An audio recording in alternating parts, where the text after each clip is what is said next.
In this episode of Social Media Secrets, we are going to talk about what to do when clients don't see your value. Oh my gosh, this drives me crazy, right? When clients don't see your value as a freelancer. Oh, right? I feel you on that. Should we cue an intro or not? Let's cue an intro and then start this episode. Hey, I'm Rachel Peterson, marketing expert and queen of social media. The question entrepreneurs are always asking is, how do I make social media work? How do I make money with social media for my clients and for myself? We're going to break it down on this episode of Social Media Secrets.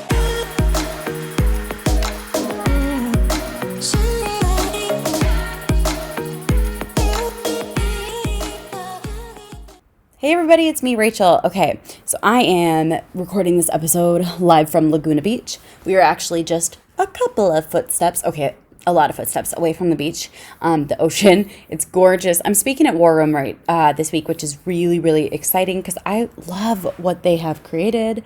I love the audience that they have. we're going to have some fun here. Okay, but I wanted to share something today because I remember there were so many seasons in my business where I felt like I was just always having to prove to people that I was worth something. And it always felt like I was coming from behind. Does that sound familiar? Because I know that a lot of people have experienced this. I can't be the only one. And I just remember being in this place of having to try to convince clients to see my worth. Right? So this is especially frustrating if you haven't done like the inner healing, like I hadn't when I was trying to convince clients of my worth. So every single time that I got rejected or lowballed or shut down, it felt like a personal rejection of worth. So sounds familiar, right? Okay, so I'm going to share with you a wild perspective shift that will change the game for you forever, because this changed the game for me, and then I'll share with you how to fix it in just a moment. Okay, so I went on a bunch of dates before I met Paul from Match.com, from eHarmony, and man, oh man, if anyone's ever dated online, especially as a single parent, you've got stories, wild stories, okay? So I went on this date with this guy that, I'm just going to be super honest with you guys. He wasn't super good looking, but I was like, Rachel, don't be shallow. Just like, he could be like the nicest guy and it could be a great experience and stuff. And I was like, okay, you know what? Yeah, let's totally go on a date with him. And generally speaking, I'm more attracted to character and personality than looks, but this person just really wasn't physically my cup of tea. But I was like, you know what? Totally fine. I'm going to just let it go. I'm going to go on a date. I'm going to not be shallow, and we're going to have a great time. We actually did have a great time. We went on our first date. It was awesome. We went on our second date. It was also awesome. Third date, we went to a movie. We even held hands for a second.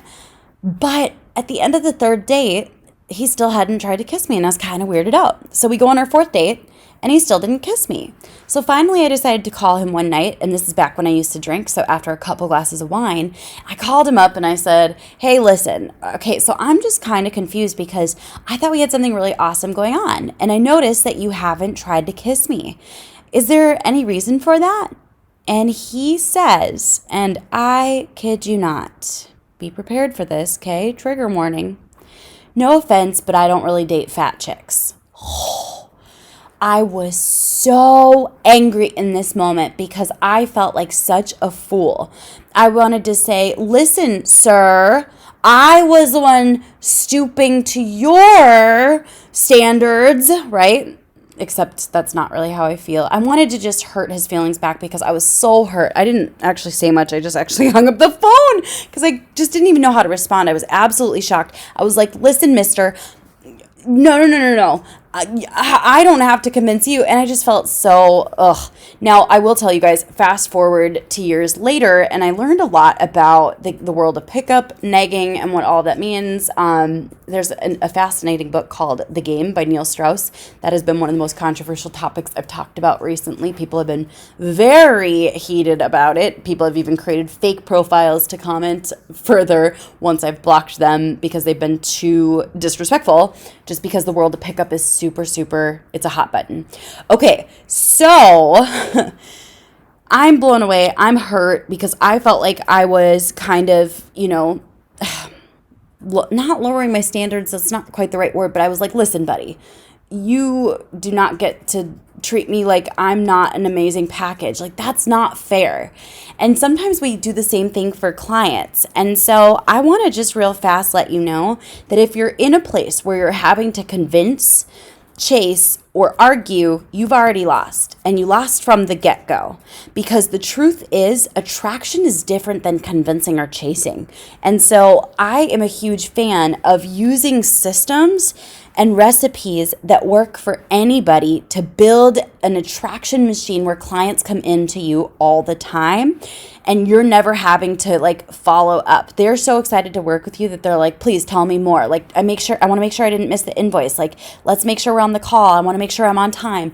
You want to create an environment where clients are so excited to talk to you that there is never that deficit ever again. There's never the opportunity for them to be like 1-2 punch. Oh, and by the way, you cost too much money. Just like that guy did with the, oh, by the way, I don't really date, da da da da. Ugh, right? So we put together all of the strategies and the ahas that I've discovered over the years of how to attract clients without nagging them, without trying to be arrogant, without being rude, but really just all the strategies and ahas that have worked so well for us over the years. And you can check those out. We decided to host another Freelancer Success Accelerator totally for free. It's a 5-day accelerator. So head on over to rachelpeterson.com/podcast. And there you will find a link to RSVP for the accelerator. So that's totally free. And in there, I am teaching you how to never have to convince ever again. If you are convincing, you've already lost. Cool? I will catch you guys in the next episode. Bye for now.